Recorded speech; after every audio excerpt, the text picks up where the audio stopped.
going on, YouTube? I just got done reading Conan the Barbarian, the Omnibus, Volume 1. This omnibus was phenomenal. I've always liked Conan, but after reading, there's his storyline through that the Marvel published in the 70s. Oh man, I mean, this is just perfect. Everything about it is perfect. I mean, I could not recommend this more, man, to anyone who's looking to get into Conan. I mean, this is it right here. And even though these stories are from the 70s, they still stand up pretty well. They read well. They're just great. This is the John Cassidy cover. Not the best cover, but it's okay. This is the side.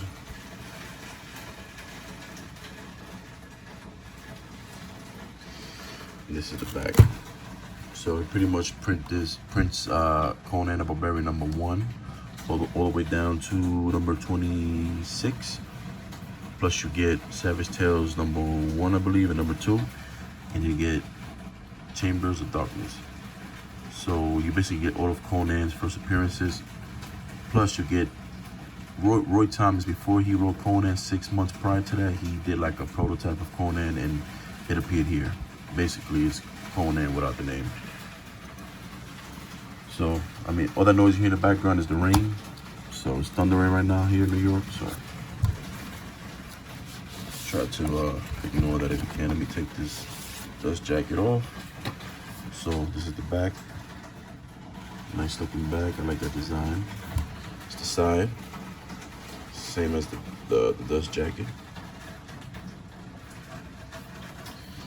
This is the front. It's a nice fly cover. So break it open. Green interior right here.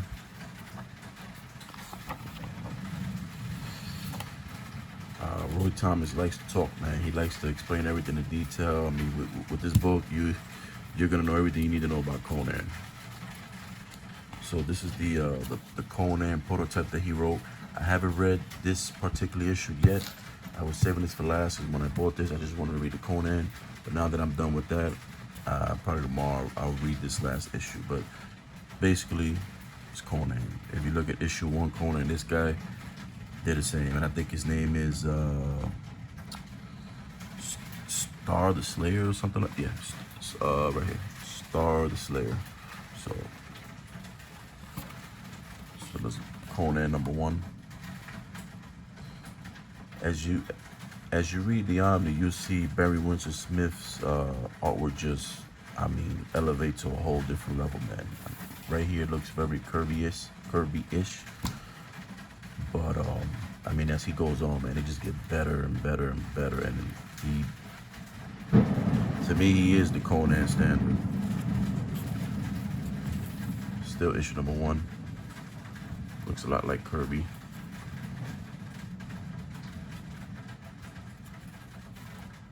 Issue #2.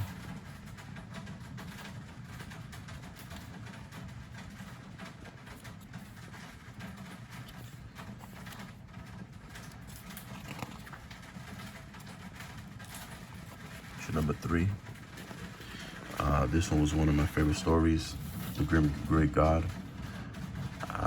When I read it, I didn't realize it because they don't say it, but when you read later on in one of the following issues, if you read the letters column, Roy Thomas points out that this is supposed to be Odin, which when he said that, I was like, oh shit. So I went back and I reread it, and I mean, it was a good story, really good story.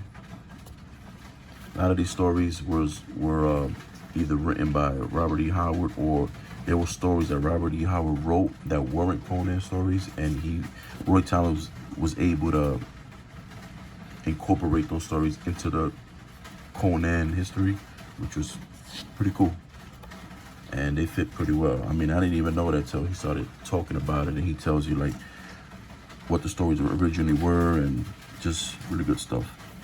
So this is another good issue. It's called The Elephant, The Tower of the Elephant.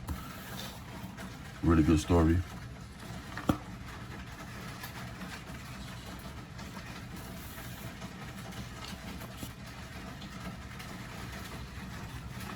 I mean, it's just every story here is good, man. I can't say there's one bad story here. Another great story. Issue number 5.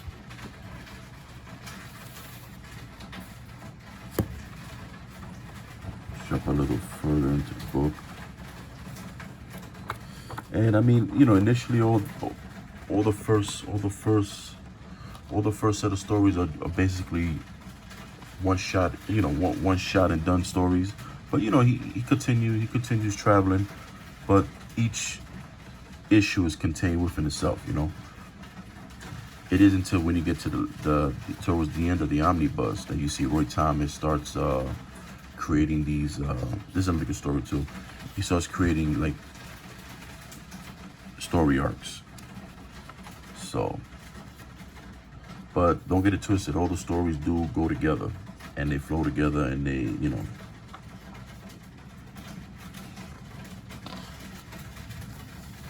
like I wish there was a little bit more story to like this guy right here, the forget what he was, like a gargoyle, whatever he was.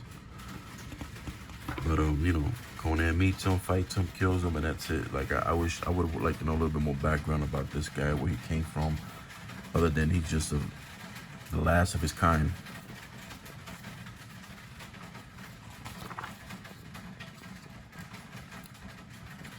And basically in every issue, Conan more or less ends up in chains somehow.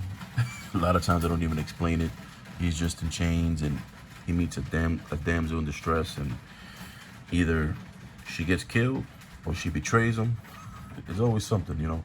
Conan's always getting backstabbed, and he takes friendships personally, man. If you got his back, man, he'll die for you. He'll have your back to the end. Definitely one of my favorite characters, man. He's top 3 for me. Always has been, and after reading these early stories, man, always will be.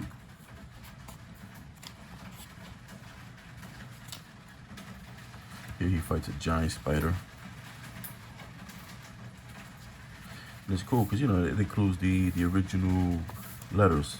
A lot of the letters are pretty, just people complaining about the story and the art and this and that. Honestly, after the first 6, 7 issues, I started skipping. I just breezed through the letters column because they just weren't that interesting.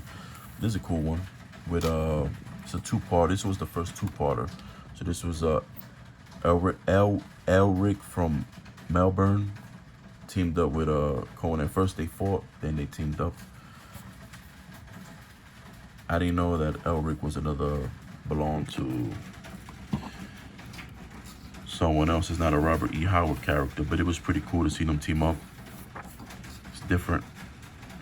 I mean, he looks weird, Lrick, but it's okay. This was the second part, second issue.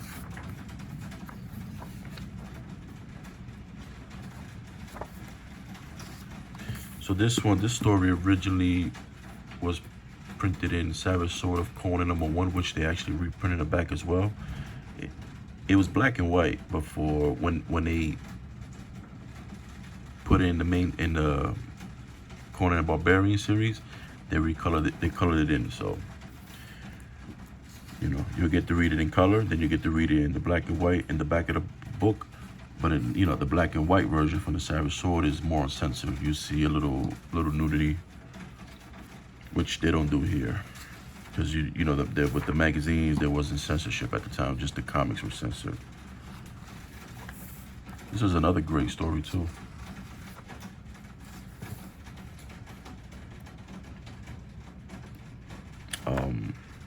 You know, he as I read this later on, I forget where in the book, he points out that, you know, Conan was fighting Odin's kids. So he killed 2 of Odin's sons, and he wanted to rape the daughter, actually. But she called to her father, his name was Waimea, and, you know, he saved her, pulled her out of there. But Conan's a fucking animal, man. Guy's always trying to rape somebody. Wants to rape the women. He's all about fighting and fucking. This guy was cool. His name was it Fifnir? It's a cool character. I like seeing him team up with Conan. You know, it's a lot of great stuff and great artwork. Really nice artwork. Barry Smith, Gil Kane jumps on to draw a few issues. I think towards the end you see Barry Smith ends up having to leave the series. I think he chooses to work on other stuff.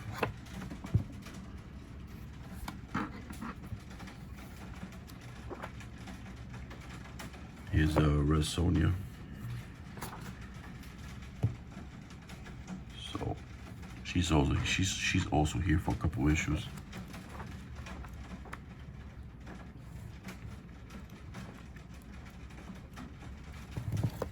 This is the issue I was telling you about, the Giant's Daughter. This is the black and white version, appeared in Savage Sword of Conan #1, I think, originally. So a little more nudity. So if you compare these to the color version, you see that you know, her fabric, whatever that is a little lower. It shows a little bit more. You see a little cleavage there, which they kind of cover up in the color version. Here's another story that they also include in the omnibus. That not an omnibus. They also ran it in the Conan the Barbarian series, the color series, and they had recolored it, and you get it here in black and white.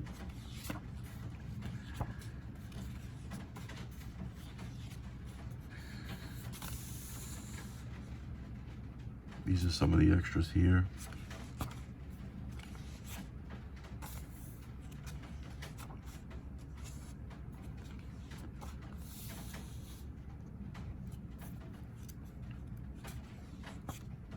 Not original artwork.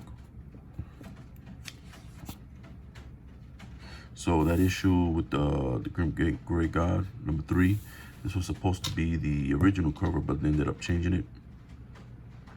And Barry Windsor Smith drew it. Somebody else. Okay. So Maria Severin, she drew the original cover. Well, she was supposed to. Then Barry ended up. You know, Roy Thomas explains all that in the back, which is cool, man. There was a lot of great insight from Roy Thomas, explaining a lot of things, how a lot of things came to be, and he explains a lot of backstory to some of the stories here. You know, a lot of good stuff, a lot of great extra content in the back, especially when you get to the all the way back here. They include some stuff from the classic Conan issues. That was the reprints in the 90s of the 70s stuff, and he will write like a column in the back of those issues, and they're all included here. I'll show you those in a bit. Here's like some of the changes they did, how they changed this guy's face.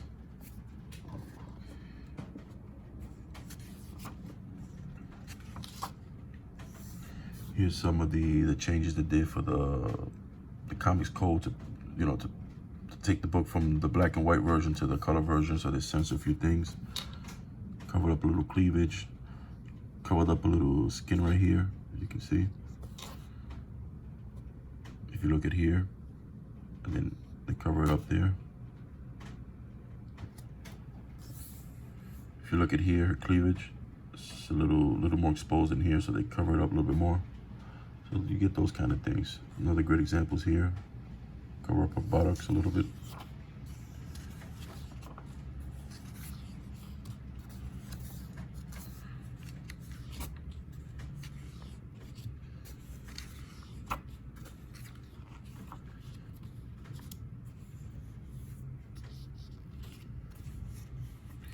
Trying to show you what I've been reading. At a few more pages to go, then I'll be done with the book. But trying to get to it. So these are it right here. So I guess in the 90s, Marvel decided to reprint the first 11 issues of Conan. So they created Conan Classic. To my knowledge, I think he says that they didn't actually do any. They didn't change anything within the reprints, just the covers were recolored. which they look ugly in my opinion. I'll take the 70s ones over these any day. So here, these are the columns he was printing in the back of those issues. So if you can see here, Conan Classic #1 gives a lot of insight to the issue, to the original issues, to the reprints. I'm almost done with these, and I mean, it's been awesome. So yeah, man, I just wanted to show you guys this Conan the Barbarian Omnibus, Volume 1. I got #2 on the way. I got Savage Sword of Conan #1. I'm just not gonna read that just yet. I want to read the first 3 volumes of these, because I'm really feeling these right here. And if you're a Conan fan, I mean, I couldn't recommend it enough to you. And if you're just looking for good stories, if you're into, you know, sword and sorcery, I mean, this is for you. Great artwork, great story, great characters, a lot of monsters. So, you guys leave some comments. Let me know what you think. If you want to talk Conan, just throw it in the comments. Give me a like, sub. And I'll be back with another video soon, hopefully with Volume 2. You guys take care.